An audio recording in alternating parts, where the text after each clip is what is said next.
Hello and welcome to Tele Talkies. दोस्तों, केदारनाथ धाम के पास एक हफ्ते पहले एक एक्सीडेंट हुआ था, हेलीकॉप्टर क्रैश। उस हेलीकॉप्टर क्रैश में पायलट राजवीर सिंह की मौत हो गई थी, 7 लोग और मरे थे। जब राजवीर की मौत हुई उस समय वो अपने पीछे अपने 2 जुड़वा बच्चों को छोड़कर चले गए थे।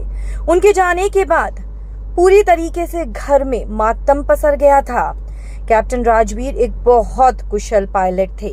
सेना में रहते हुए उन्होंने देश के लिए भी 10 साल तक सेवा की थी। उनको हेलीकॉप्टर उड़ाने का भी 3000 घंटे का एक्सपीरियंस था। शादी के 14 साल बाद वो पापा बने थे और 30 जून को राजवीर के परिवार में एक बड़ा फंक्शन होना था, जिसके लिए 25 जून को राजवीर भी छुट्टी लेकर जयपुर आए थे। राजवीर की पत्नी दीपिका चौहान भी सेना में कर्नल है और पायलट भी है। लेकिन दोस्तों, सोचो, जिस घर में 30 जून को फंक्शन होना था, एक ही हफ्ते के अंदर उस घर के अंदर 2 मातम पसर गए। राजवीर अपनी माँ को भी अपने साथ ले गया। जी हाँ, आखिर क्यों बेटा अपनी माँ को अपने साथ ले गया? क्यों दिखता था वो अपनी माँ को सपने में? हेलीकॉप्टर क्रैश में जान गंवाने वाले राजवीर सिंह ने ये साबित कर दिया कि सच में आत्मा होती है। मरने के बाद राजवीर ने अपनी मां को बुलाया अपने पास। जी हाँ दोस्तों, हम आपको बता दें कि अब राजवीर की मां की मौत हो गई है।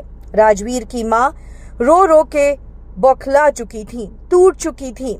उनको होश नहीं आ रहा था और ऐसे में अब राजवीर की मां की भी मृत्यु हो गई है। बेटे की 13वीं पर अचानक से मां बेहोश हो गई। वो रोज ये कह रही थी कि मुझे मेरा राज सपने में दिख रहा है, वो मुझे अपने पास बुला रहा है और मैं उसके पास जाऊंगी।